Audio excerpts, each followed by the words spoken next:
Цаалагаас ч тог унтарч магадгүй. Хэдгээр зунж амьдраад байгаа зүйлээд. Хотоо ярал тоггүй болоо сүүлийн өдрүүдэд. Та тоггүй зовлонг мэдэрсэн үү? Мэдэрчлээ. Яаж мэдрэв? Мэдээж хэрэг ажлууд салгардж байна. Гэр орон хүйтэн бай. Тоггүй болсон толботой иргэний хэвийн амьдрал бүгд тоглож байна. Сошиал дээр цуглаа барьсан хүмүүсийн үгс бас их тод харагдаж байна. Ажлаа албан тушаалаас нь холдуулаад чаддаг хүнийг нь ордон авчир тавих л гэдэг ийм л сонголт байна шүү дээ. Төрөг хэмээн үзүүлж байна. Аль өнгийн ерөнхийлөгчтэй болох бол дээд цагиранг болчоосоо гэж зүгээр хүсэл л байна. Намын дарга их хурлын спикер байж болохгүй гэдгийг төвшүүлээд байгаа л да. Тэгээ их хурлын дарга учрал танай намыг гадуурхаж байгаа үзэгдэл гаргасан уу? 300 мянган хүн гишүүнтэй намайг ингэж одоо хэлэхгүй шүү гэдэг үг тэр хүний амнаас өөр ирэхгүй гарч байгаа байхгүй юу? Спикер бол дөрмийнхээ дагуу явж гэнэ үү гэдгийг л тодорхойлоод сууж явах хэрэгтэй болохоос. Улсын их хурлын дарга учрлалаас танд дарамт ирж гэнэ үү? Үгүй ээ. Тэгэхээр төрийн 3 өндөрлөг гэж нэрлэхгүй байвал зохистой гэсэн үг. Угаасаа энэ нэр томьёо Монголын хүчин төгөлдөр ямар ч хуулинд байхгүй. Хууль гойчилсан үгээр ингээд нэг тийм соёл бүтээгээд байна. Феодализм бүтээгээд байна. 2024 оны улсын их хурлын сонгуулиар арчилсан намын танай намын жагсаалтын 9-д баяр цогт гэж хүн та хоёр нэлээд өрсөлдөд та ялсан. Яаж ялав? Намын олон нийт үндэсний бодлогын хороо санд ураалт явуулаад шийдсэн. Та буудлын спортоор хичээлдэг. Таны харин хөрөнгө оруулалтын мэдүүлэгт та 64 сая төгрөгийн орлоготой гэсэн байна. Тэгэхээр харин буудлын спорт танд үнэтэйдэхгүй юу? Үгүй нэг тийм буруу хандлага баг шүү.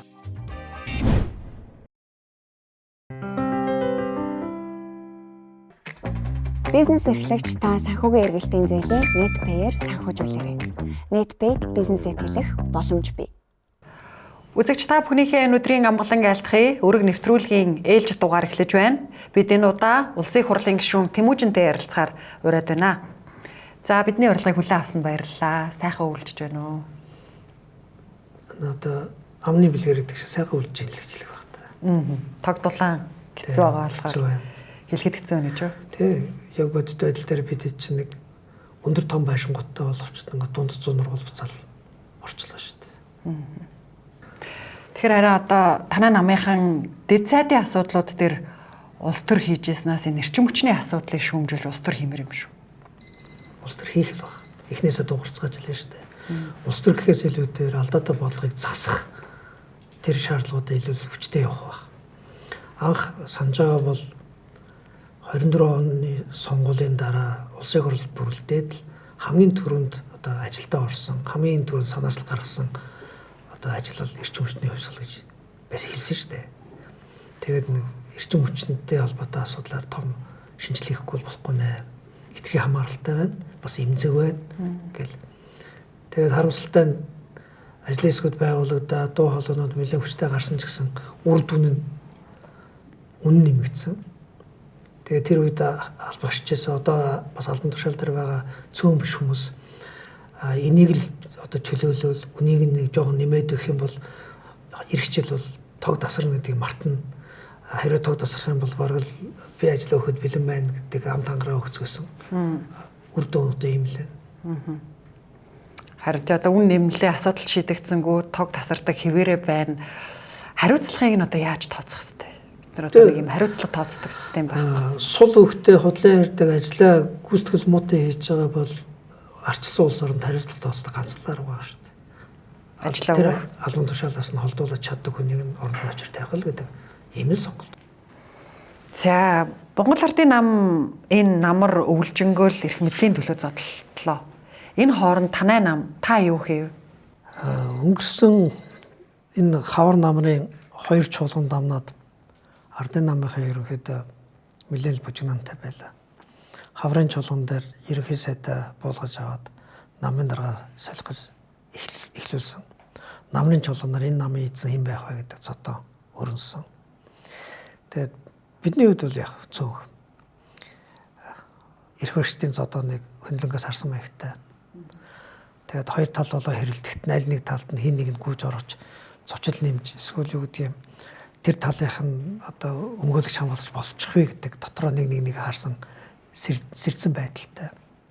Улс төрийн хувьд хийх ажлынхаа хувьд бол энэ тэдний эрх баригчид хоорондоо зодтолж байхад бид парламентын арчлыг бичүүлэх чиглэлээр нэлээх сууж ажиллалаа. Тухайлбал парламентод ингээд сүүлийн 2 улсын хурлын бүрэрхийн хугацаанд хэд толгой болсон нам эрх баригчид огт цөөнхгүйгээр ажиллаа хийгээд цөөнхгүйгээр цөөнхийн дуу хоолойг нэг сонсоогүйтэй адилхан хажуугаараа өнгөрөөгöd өөрсдөө зүтгэдэг байсан.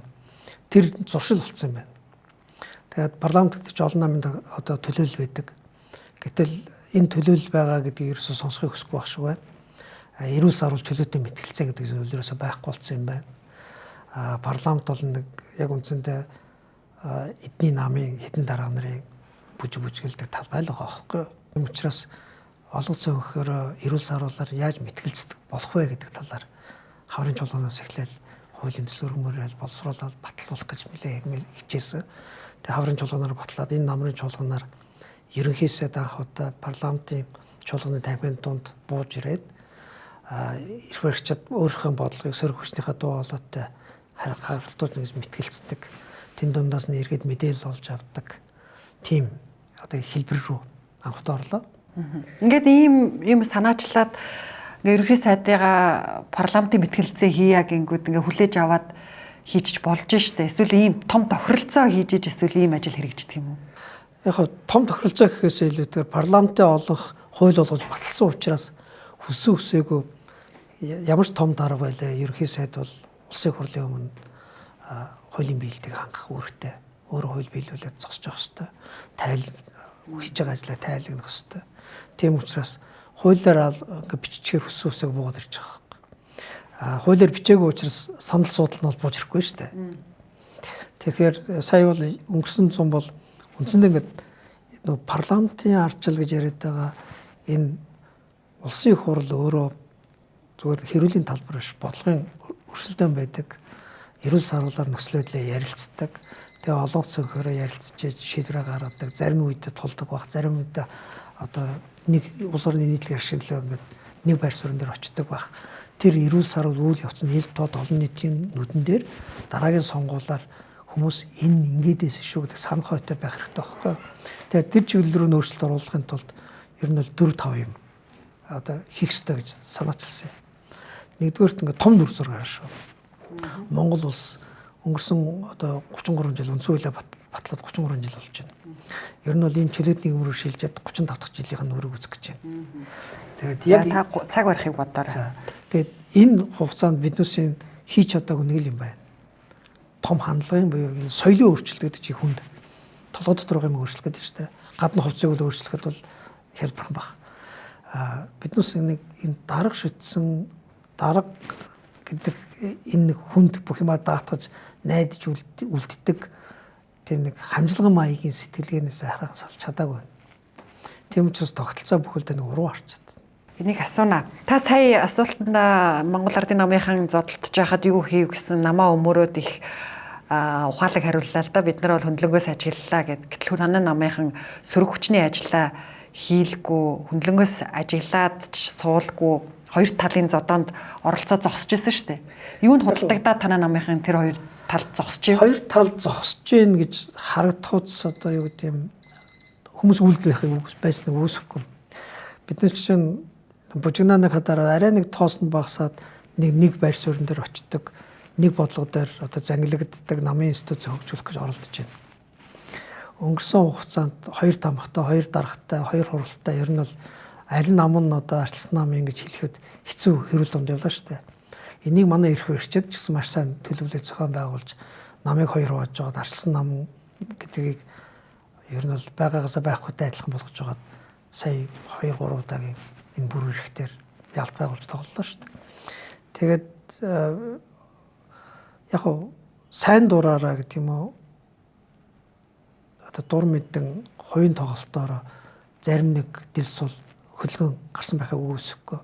Гэхдээ та эргээ санаж байгаа бол арчлан нам хаврын чуулган дээрч намрын чуулган дээрч бүлгэрийн оролдод нэгдсэн байр суурь илэрхийлээд тэгээд энэ байр суурин дээр хатуу зогсноо гэхэд 42 гишүүний хамгийн багадаа нэг 38-9 цуг хөдөлж штэ. Тэгэхээр энэ цуг хөдөлгөөн чи өөрөө ямар ч байсан бид цулаараа гол цөмөн арчсан намын байр суурь, арчсан намын бодлого, арчсан нам өөрөө яг юу хүсэж байгаа юм. Ардын намынхан хүсэж байгаа хүслийг аль нэг талд нь тоглох тухай биш. Бид өөрсдөө яг юу хүсэж байгаа гэдэг одоо өөрсдөөсөө асуусан тийм алхмууд хийсэн шүү дээ. Намар Баясгалан Зандан шатрын хоёрын хэрүүл донд аль нь гэдэг шийдвэр гаргасан.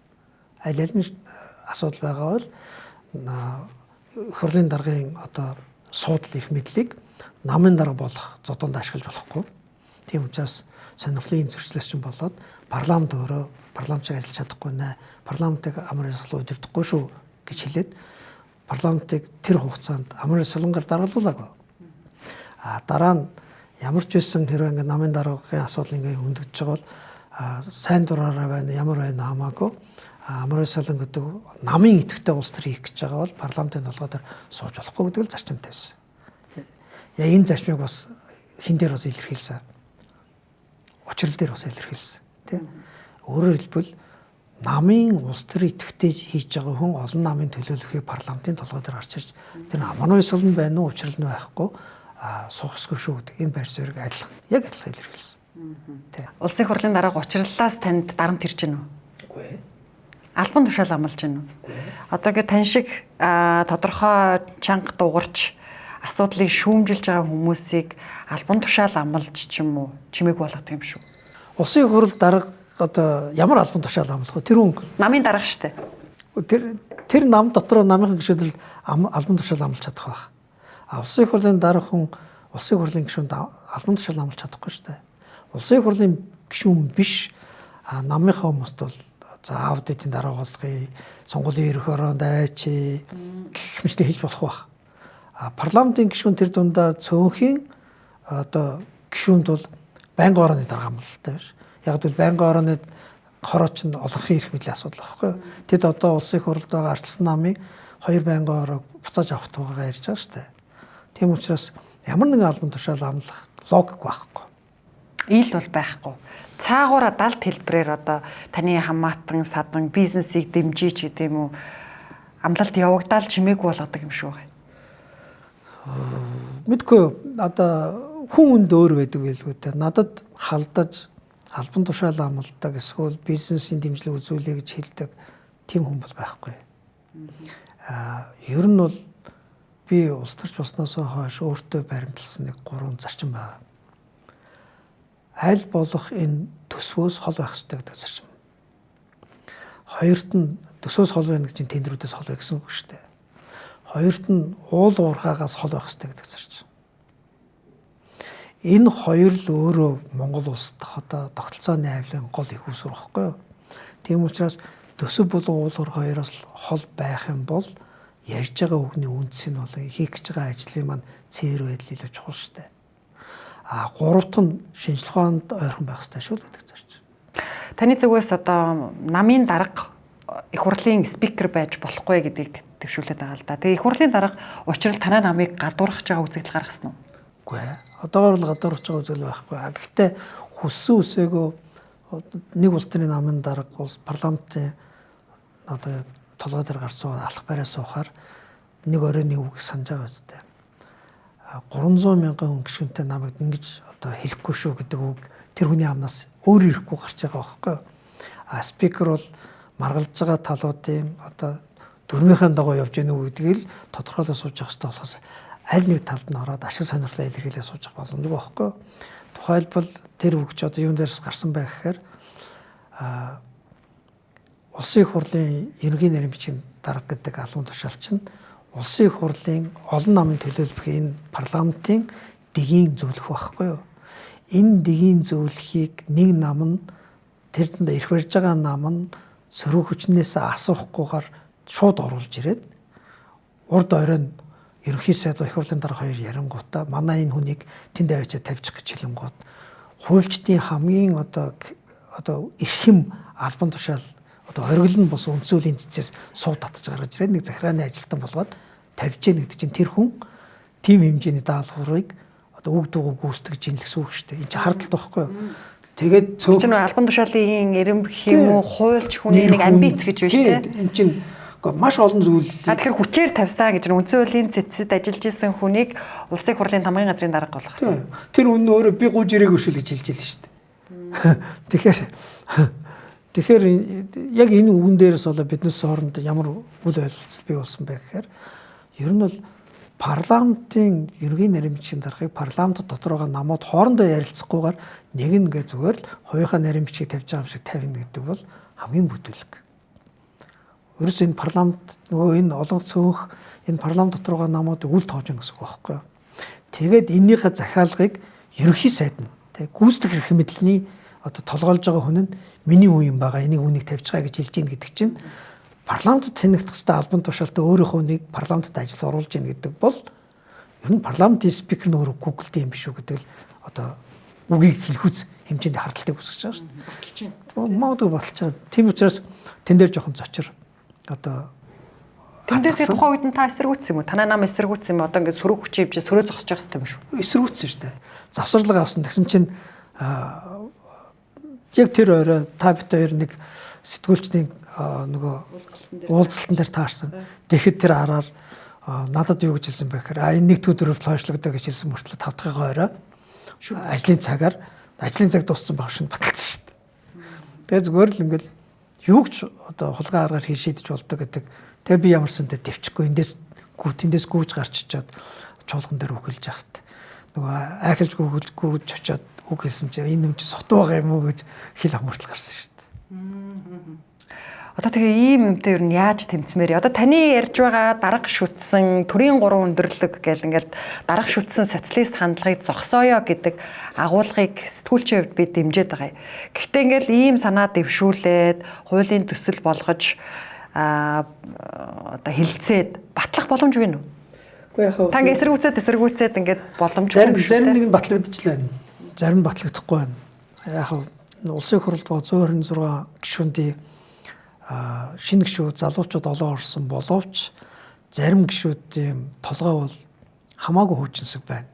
Зарим нь маш сэрэг шин цаг үеийн одоо өнгө төрхөөр асуудлыг харж байна.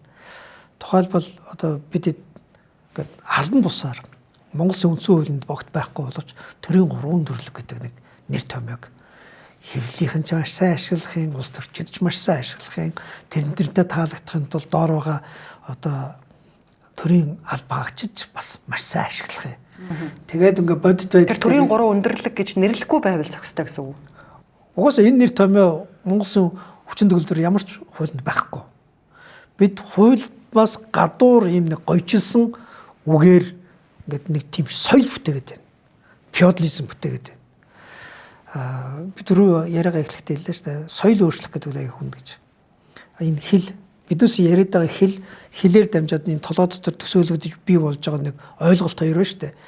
Хитрхи хоцрогдсон байна. Одоо зөвхөн намын даргын тухай яриа. Би зөвхөн аль нэг намын дарга улсын хурлын дарга байж болохгүй гэдэг үг хэлж байгаагийн гол шалтгаан нь бид арчилсан нэг чөлөөт нийгэм рүү шилжээд олон одоо уралж үзэлдэр суурьсан олон намын өрсөлдөөнийг бий болгосон мөртлөө тэр нам нь яг социалист намаараа даргатай байгаа даа. Социализм үеийн намын дарга гэдэг чинь ардаа байгаа нөгөө шилэгдсэн одоо хүмүүсээ одоо даргалдаг, удирддаг хүний тухай ярьж байгаа байхгүй юу? Арчилсан нийгэм, чөлөөт нийгэмд бол намын дарга гэдэг ойлголт байхгүй. Намын лидер гэж ойлголт байна. Намын лидер бол ардаа байгаа хүмүүсийг даргалах биш. Урдаа байгаа асуудлыг мөс зүсэг шийдэх зоригтой, бодлоготой байх тухай яриа байхгүй. Тэгээд дарга, лидер гэдэг хоёр үг чинь маш том ялгаатай шүү дээ. Харин тийм. Тэгэл биднээс бол намын дарга хэлэнгууд нэг хүн намын дарга болохоор ардаа байгаа 300 мянган хүний иршээ хамгаалагч болоо өрчиж байна. Нөгөө ардсан нийгэмд болохоор лидер байгаа учраас энэ нийгэмд сайн сайхан өөрчлөлтийг авчирч байгаа байхгүй. Ардаа байгаа хүмүүс иргэшийн төлөө биш. Үжил бодлороо нэгдсэн хүмүүсийн үжил бодлоор тулгуурлаж дэвшил авчрах тухай, өөрчлөлт авчрах тухай, урагшлуулах тухай яриа байхгүй. Тэгэхээр мэс зүсгчийн тухай яриа байхгүй. Тэгээд тэр улс орнуудад спикер буюу парламентын одоо хуралдаан даргалагч одоо бас энэ дарга гэж үг байх хэрэгтэй юм уу? Хуралдаан нэг одоо зохион байгуулагч, удирдагч энэ хүний хувьд бол юу вэ гэхээр намын лидер гэж болохгүй. Яг л мэс зүсдэг хүмүүс чинь тэнд маргалдаж байгаа. Тэр маргалдаж байгаа хүмүүсийг төвийг сахиж Тэ аль нэг талд нь орохгүйгээр төвийг сахиж маргаан мэтгэлцээнийг нөгөө жомош алах гэж байшингаа шатаа гэдэг шиг маргаж байгаа сэдвээсээ болоод улс орноос хамарчихгүй байхын тулд намсгаж идэг, зохицуулж идэг, эрүүл саруулаар шийдэл рүү гаргаж идэг тийм хүний тухай ярьж байгаа байхгүй юу. Тэгэхээр энэ хүндээд лидер хүн очих юм бол лидер зам хөдлөнө. Тэр тэнд бол зөвхөн ноён нуруутай 50 өөчөө төвийг сагсных нь баталгаа нь юу байх ёстой гэхээр намын улс төрөөс ангид байх ёстой. Энэ зарчим дэлхийн зарчим байна. Энэ зарчим бол дэлхийн зарчим байна. Тэгвэл дарга гэдэг үгнээсээ л системд буруу нөлөөлөд соёл, байна. буруу арга барил, буруу уламжлал өөр ингээл амьлаад буцаал хоногшоод байгаа байхгүй юу. Тэгэхээр энийг биднээс өөрчлөхийн тулд зарим нэр томьёог солих ёстой юм байна. Зарим агуулгуудыг арчилсан намаасаа эхэлж үлгэрэлмээр юм биш үү? Арчилсан намын дарга гэж нэрлэхгүй, арчилсан намын лидер гэдэг. Одоо танай нам дээр шинжилгээ явуулж байгаа. Тийм, улс төрийн намын тухай хууль ярьж байхдаа арчилсан намаас санал болгож ирсэн нэг хөлбөр нь энэ байсан.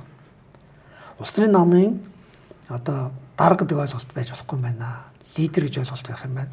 Нөгөө улс орнуудад нэг лидертэй, хоёр лидертэй, гурван лидертэй гэдэг тийм удирдлагын системүүд бол байдгийн байна. Яг одоо мөнгө хариуцаад зохион байгуулалтаа хариуцдаг бол ерөнхий нэрмчин дарга юм тэр нэг хүн байдгийн байна. Бус нь бол яг л үзэл санааны тугч, манлайлагч, бодлогын одоо их усүр санаа эдийг гаргаж олон нийтийг дагуулгач л байдаг юм байна.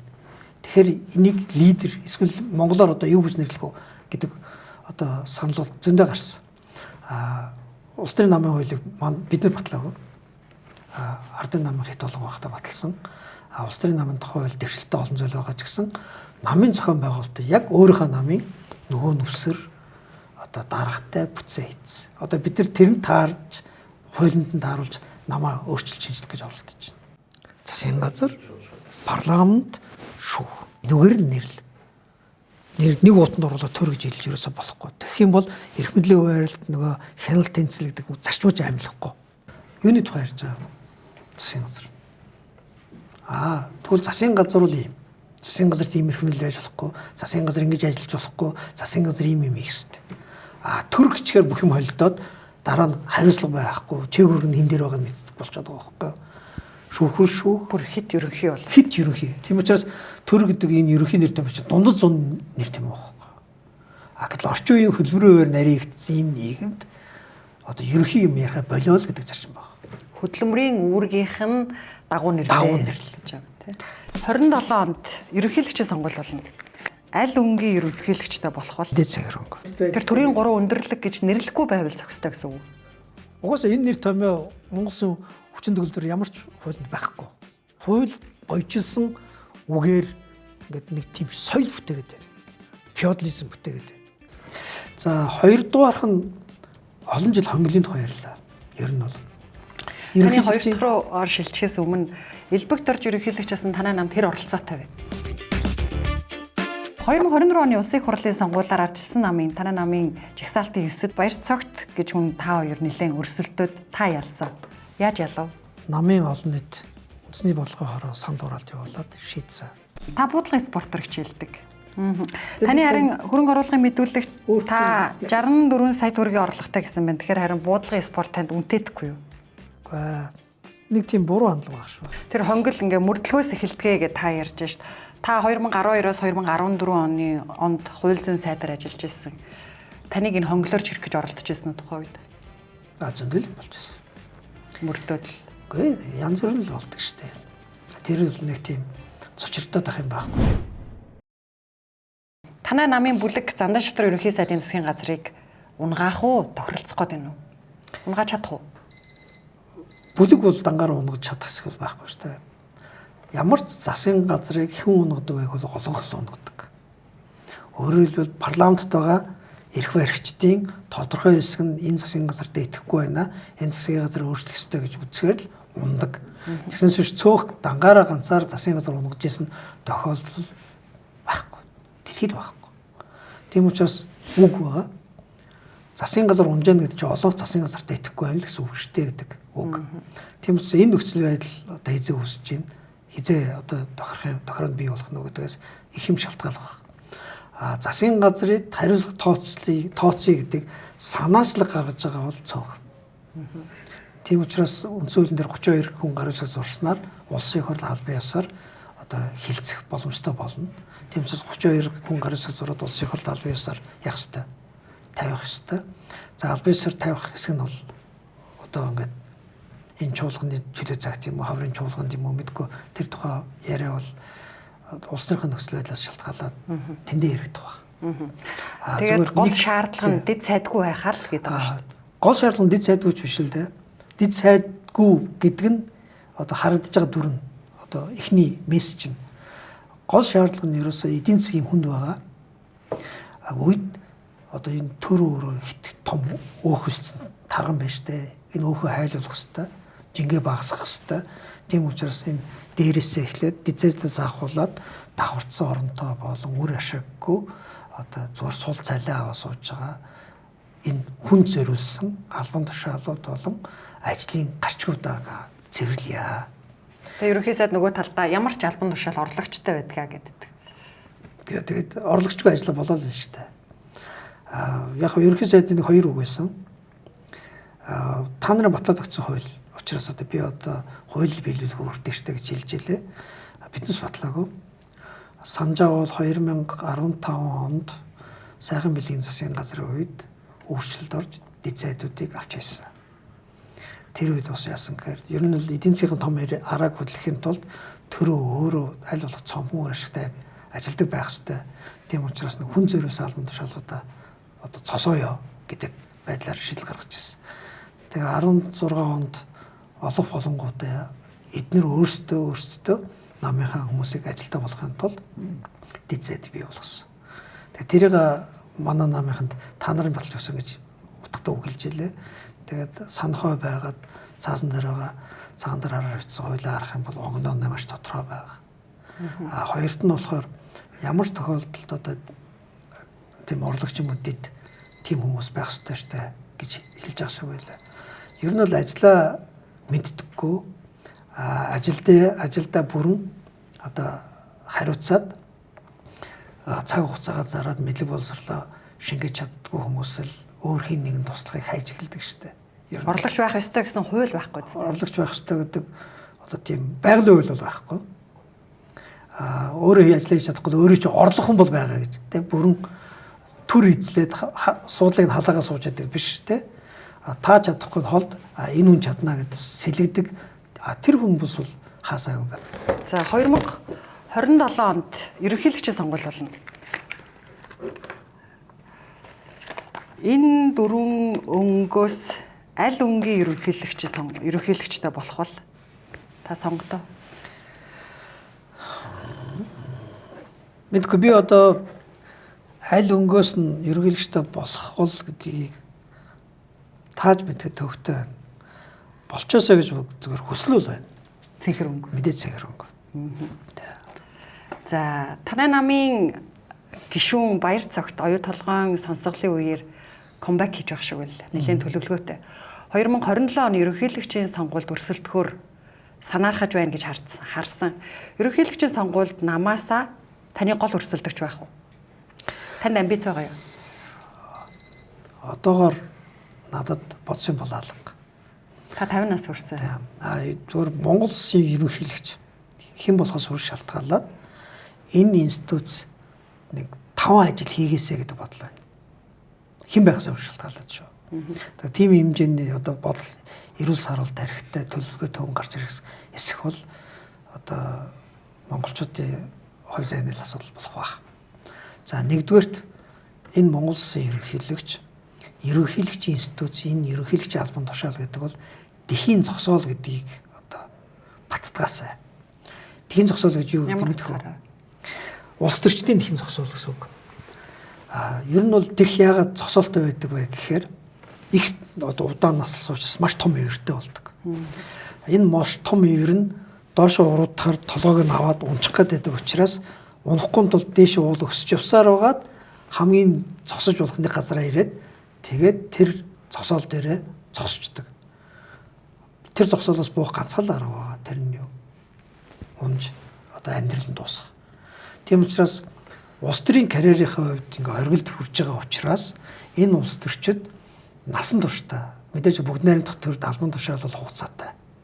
Хугацаа дуусахад насан туршдаа ерөнхийлөгч гэдэг нэр төрийг эрхэмлэж ерөнхий сайд болъё, намын дарга болъё, улсын хурлын гишүүн болъё, уул орхооны компани удирдах зүйлд орчие гэж жижигэрдэггүй. Зүгээр л ерөнхийлөгчийн нэрээр нийгэмд гэрэлтэй сайн өвийн төлөө дуу хоолой өргөө явж тэгээд амьдралаа дуусгадаг тхийн зогсоо, улс төрийн тхийн зогсоол болгож одоо дуусгаасаа гэж үзэж байна. Та улсын хурал 3 дахь сонгогдсон танд тийм амбиц байхгүй юу? Үгүй яах вэ? Би хувийн амбицын тухай ярихгүй байна.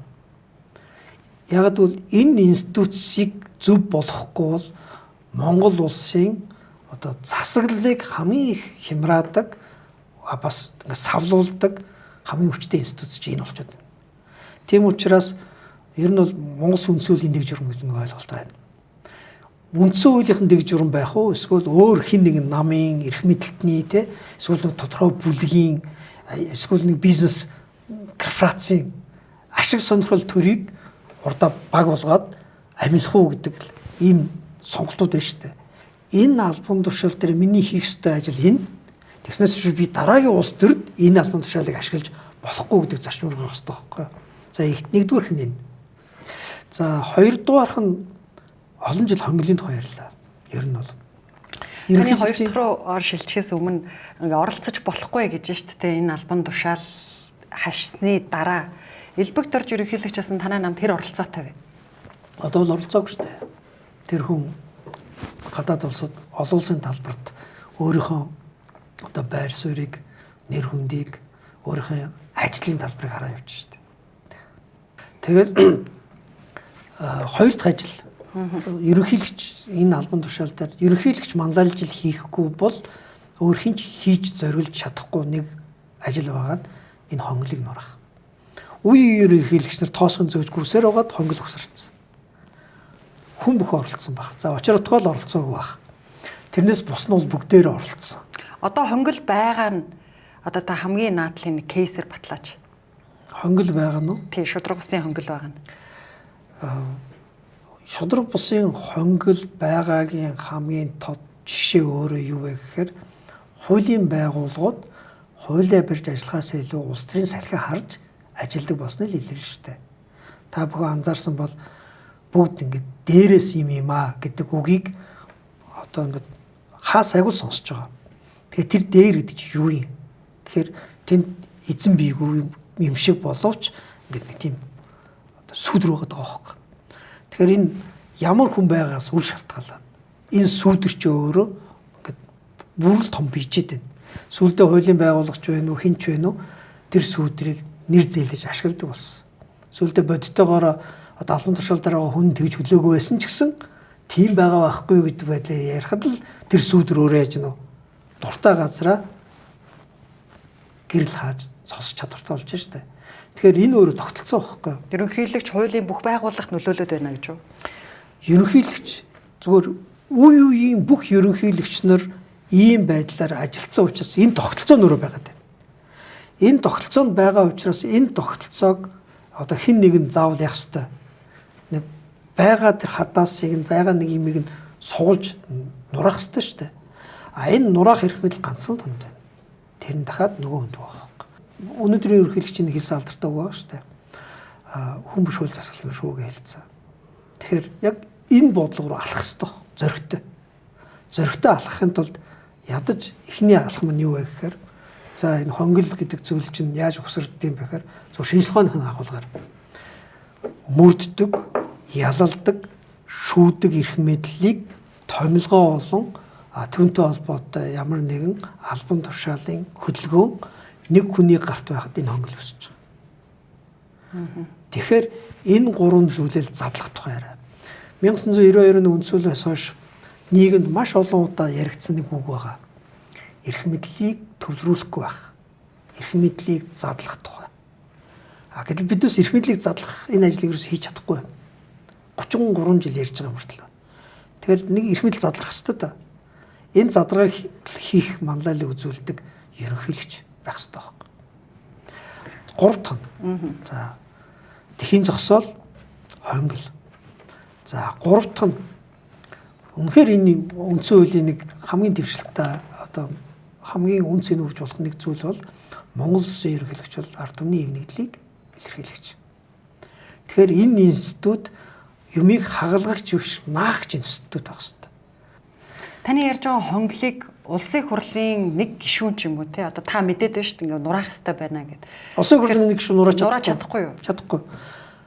Бид хэллээ шүү дээ. Энэ хонглыг нураах эрх мэдэл ерөнхийлөгч байна. Тий. Улсын хурл одоо энэ хонглыг нураах хэмжээний бас одоо хүсэл зэрэг илэрхийлэх боломжтой. Гэхдээ энэ хонглыг нураахын тулд юу хэрэгтэй гэхээр ханалгын маш том өөрчлөлт хэрэгтэй. Ханалгын.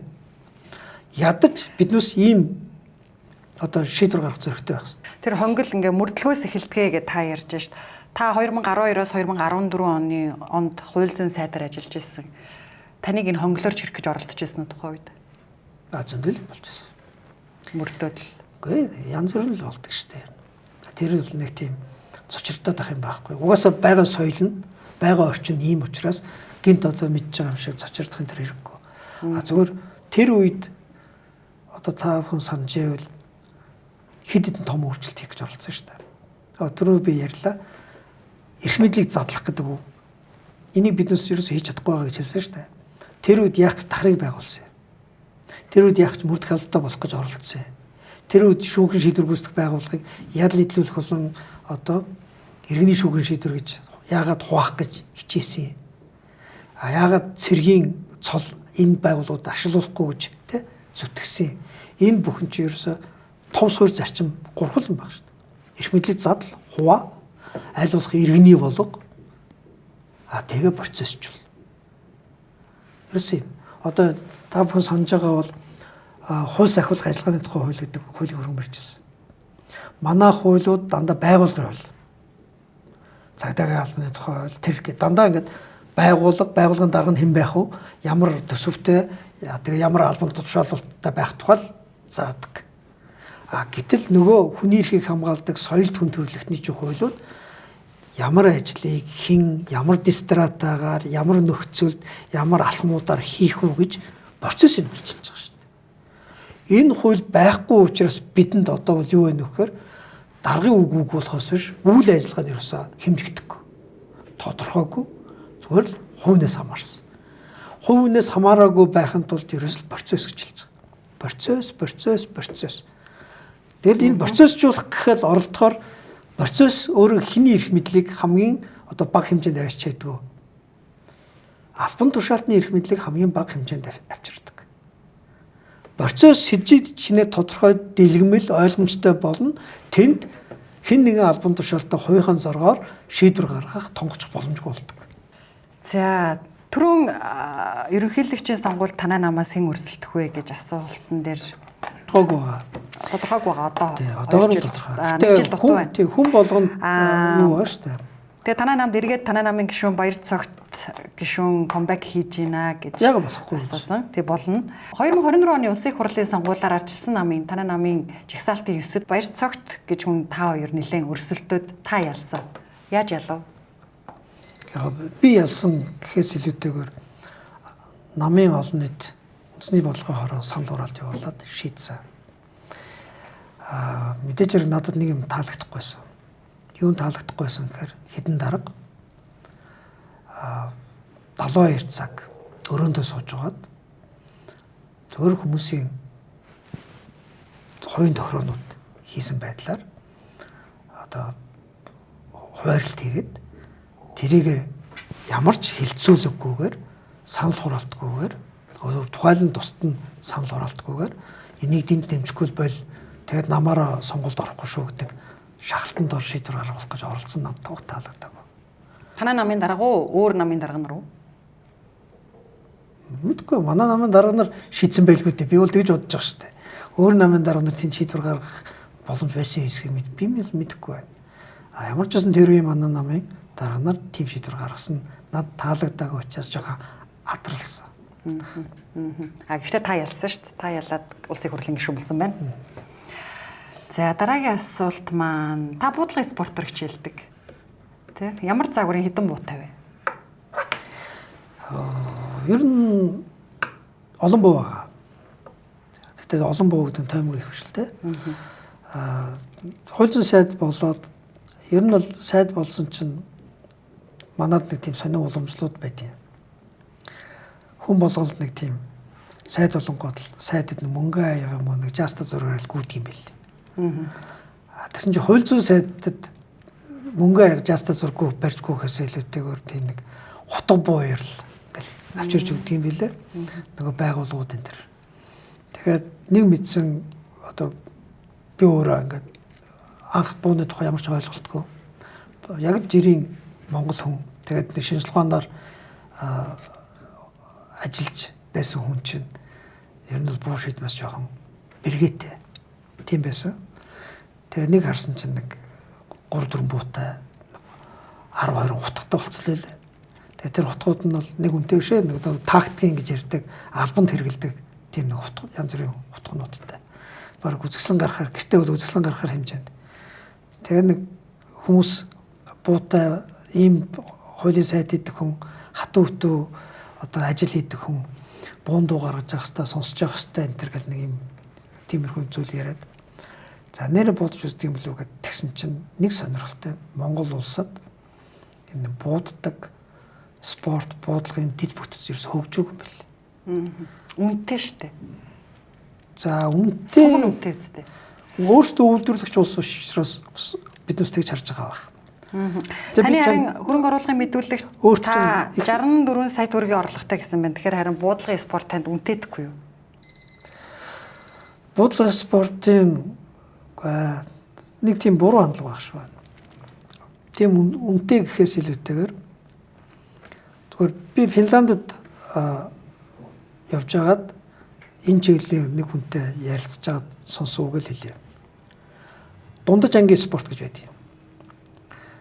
Дундаж ангийн чанар жижигэн тэлжээнийг үздэг 3 төрлийн спорт байгаа. Тэгээ би анх сонсчод дундаж ангийн спорт гэхээр хүмүүс их үзэх сурталтай хөлбөмбөг юм болов уу гэд асуухад тэр юу гэжсэхээр хөлбөмбөг бол баяжууд нь мөнгө олдог, ядуучууд нь одоо юу гэдэг нь сэтгэлээ тайтгаруулдаг тийм л спорт шүү дээ.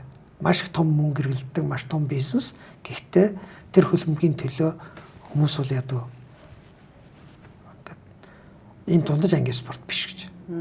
Энэ бол бизнес. Тэгвэл дундаж ангийн спорт гэж юу юм гэсэн чинь нэгдүгээр нь ширээний теннис гэж хэлсэн. Ягаад бол хүн байшин барих, хувьдаа байшин бариад за хүн хувьдаа байшин барихаар нэг унтлахын гал тогооны 0 гэл тэр өрөөний чухал болохоос биш нэг ширээний теннис дэлгээд тавих нэг тийм сул өрөө гаргах бол бас одоо илүү зардал штэ. Тэгэхээр хоббиныхоо төлөө зардал гаргаж яах гэдэг чинь дундаж анги тэнд байна гэсэн үг штэ гэж. Ширээний теннис гэж. Тэгээ хоёрт нь юу юм гэсэн чинь хоёрт нь буудлага гэж. Яагаад гэвэл яг би өөрсдөө чинь бас буудлага чинь бол бас мөнгөтэй өртөгдөл одоо спорт баг гэсэн чинь тэр хүмүүс юу гэж хэлдэг гэхээр буудлага бол эрсдэлтэй нөгөө төр тостой гаргадаг үг хэлж байгаа. Бууга задлаа цэвэрлээ тостой утгалдана гэдэг чинь баян хүмүүс хийдэг ажил биш. Тэр чинь зөвхөн л дундаж хүний ажил. Буудлага 3 юм одоо илэрхийлдэг. Нэгдүгээртээ сахилгаат. Финландд хэлж байгаа үг. Буутай иргэн гэдэг бол хариуцлагатай иргэн. Тэр хүмүүс ядуу гэхээр хууль зүйн ягшлт биелүүлдэг, татварууд төлдөг. Хоёрт нь буудлага хүнд шинжилгааны мэл өгдөг. Энэ техник. Бууга барьчаад чи тэнд би албан тушаалтай, би мөнгөтэй, би олон танил гэж хэлж болно. Байн дээр сумч очиод онсноо оноогүй гэдэг чинь сум зөвхөн физик. Тэнд нийгмийн нэр хүндийн асуудал ерөөсөө байдлаа байхгүй. Буудлагын спортоор хичээлж, техникийн спортоор хичээлнэ гэдэг бол ядаж хүүтний уйлралд, салхитайд, нартайд, усан дээр байгалийн татах хүч гэх мэтлэн зөвхөн наацхийн физикийн ойлголтуудыг өөрөөхөө ойлгож аваад тэр ойлголтуудаараа нийгмийг, амьдралыг харах чадвартай болдог. 3 дахь спорт нь автоспорт буюу гаражын соёл. Хүмүүс хувьдаа машинтай болоод гаражтай болоод хүүхдтэйгээ цуг машина засаад тэ эхлэхэд тэнд хувь юмчиг хайрлах өөрөө ажил хийж тэ мөнгө олох дээр нь дахиад нөгөө техник хөгждөг юм аа. Энэ 3 спорт бол дундаж ангийн спорт. Тэгэхээр одоо бид ингээд буудлага өөрсдөө үйлдвэрлэгч биш учраас техникийг яаж харж байна вэ? Үнэтэй гэж харж байна. технологиг биднээсээс хол гэж харж байна. Тэгэхээр Монгол улс хөгжих ёстой шүү дээ. Тийм учраас технологи, техник, шинжилгээ ухаан бидэнд ойртох ёстой. Боломжийг хямдрах ёстой. Дундаж анги тэрийг одоо төлбөрийн төлөх хэмжээний юд болох ёстой. Чадвартай болох ёстой. Дахиад 3 төлөвт хэдэн гишүүн байна? Ер нь хурлын гишүүдээс нэлээд нэгдээд ах шүү гэсэн. Ер нь бол тэр буудлагын талбай дээр өдөр тутам бэлтгэлээ хийгээд ажиллаж байгаа хүмүүсийн тал нь албаагчд. Яг бол энэ спорт нэг талаас спорт болооч нөгөө талаас Монгол улсын сөрөнд эсрэлэх чадхыг нэмэгдүүлэх бодлого байхгүй. Хүний хөгжлөөрөө хамгийн үнэтэй капитал шүү дээ. Тийм учраас би одоо энэ бол хүн гэдэг нэг баян чинээлэг эсвэл нэг хитгэн үний гэдэг юм ерөөс бодохгүй байгаа. Монголчууд ер нь бол 100 жилийн өмнө айл болгонд л буутай байсан. Монголчууд тэр бууныхаа сумыг өөрсдөө үйлдвэрлэдэг байсан. 100 жилийн дараа буунаас айдаг сумаа үйлдвэрлэж чаддаг байх гэдэг чинь бид хөгжсөн юм уу, хоцорсон юм уу? За надад 2 асуулт үлдсэн. Таныг хууль зүйн сайдаар ажиллаж байх үедээ смарт электрониксын асуудлаар шалгаж ирсэн энэ асуудал юу болсон бэ? Мөнгө эзэнтэй холбоотойгоор. Намайг мөнгө эзэнтэй холбоотойгоор тийм юм шалгаж байгаагүй. Ер нь бол би түрүү хэлсэн ярилцлага дээр ямар нэгэн тендер мөнгөний асуудалд оролцохгүй гэдэг юутай. Цагдаагийн байгууллага тэрүүгээр цагдаагийнхаа асуудлыг шийдэх ёстой. Хил хамгаалгын байгууллага тэрүүгээр тендерээ зарлаад тэрүүгээр асуудлыг шийдэх ёстой. Энэ смарт электрониксын асуудал хэнтэй холбоотой? Мэдгүй таны яриад байгаа мэдгүй. Смарт электроникс гэдэг яг юу яриад байгаа юм бэ? Одоо нөгөө торгуул бичдэг төхөөрөмж. Тэрийг сайхан бэлэг засгийн газрын хэрэглэх газрын дарга байхдаа засгийн газрын хэрэглэхтэр одоо юу гэдэг зарласан тендер. Хууль зүйн ямар ч хамаагүй. За сүүлийн асуулт нь сүүлийн үед нэг сошиал дээр ард нийтийн санал асуулга гэдэг нэг юм яваад байна л да. Энэ одоо хаанаас явж байгаа юм? Энэ дээр та хууль зүйн хувьд юу гэж бодож байна? Хууль зүйн хувьд жоо хатуу шууд ширүүг хийх хэрэгтэй байна. Төрийн эрхийг хууль бусаар авах гэдэг нь эрхэн олгодоогүй этгээдүүд төр ямар засалтай байхыг шийдэх гэж оролдохыг хэлж байгаа. Ард нийтийн санал асуулга явуулах эрх үндсэн хуулиараа улсын их хурлд байна. Улсын их хурлаас гадуур ийм санаачлага явуулах нь хууль бус. Хичнээн сайхан сэтгэлээр хичнээн зөв байна гэж бодсон ч гэсэн хэрвээ тэн дуртай нь ийм байдлаар явдаг бол энд одоо үндсэн хууль байгаад ямар ч утгагүй. Тэгэхээр энэ санал асуулгыг хин нэгэн албан тушаал дээр үлдэх гэж явуулж байна гэсэн үг үү? Би мэдэхгүй. Би одоо ямар санаа зорилготой тэр хүмүүс яаж явж байгааг мэдэхгүй шүү дээ. Ямар тэр хүмүүстэй ярилцаж эсвэл тэр хүмүүсийн одоо мэдээллийг одоо сонирхож уншсан биш. Facebook бол янз бүрээр тийм байдлаар явж байна. Нэг л зарчим дүрм. Монгол улсад одоо нийгмийн гэрээ байгаа. Монгол улс үндсэн хууль заасан дэг жайгаар энэ улс орноо эмхлэн зохион байгуулж энэ дүрмээр амьдрна гэсэн одоо хууль ёсны тогтолцоотой. Энэ хууль ёсны тогтолцоон дотор байгаа ямар шийдвэрийг яаж хэн гаргах вэ гэдэг маш тодорхой заагдсан байгаа системээс гадуур одоо ийм санаачлууд явах нь аюултай. Би өөрөө хуульч, би өөрөө үндсэн хуулийн мэргэжилтэн. Тийм учраас үндсэн хуулийн дэг журмаас гадуур өөр дэг журмын тухай яриаг би нэг тийм талхран хүлээж авдаггүйгээс гадна ойшоож дэмждэг. За ерөнхийдөө миний бэлдсэн асуулт дуусч байна. Та хэдэн хүүхэдтэй вэ? Би одоо 3 хүүхэдтэй. За бидэнд цаг гаргасанд баярлалаа.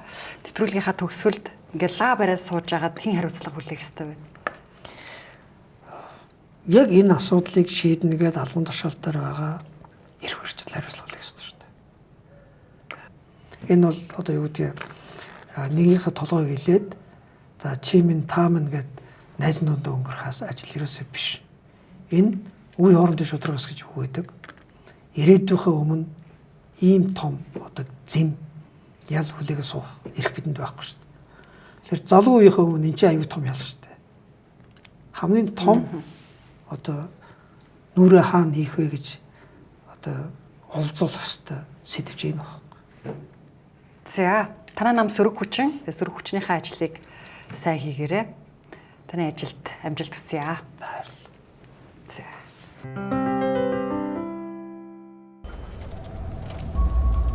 Хувийн санхүүгээ тэлэх хүсэл төрсөн юм биш үү?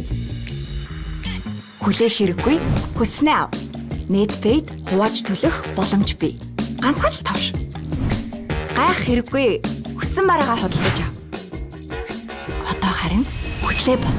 Дижитал зээлийг цөөн алхмаа. Netpay боломж бий.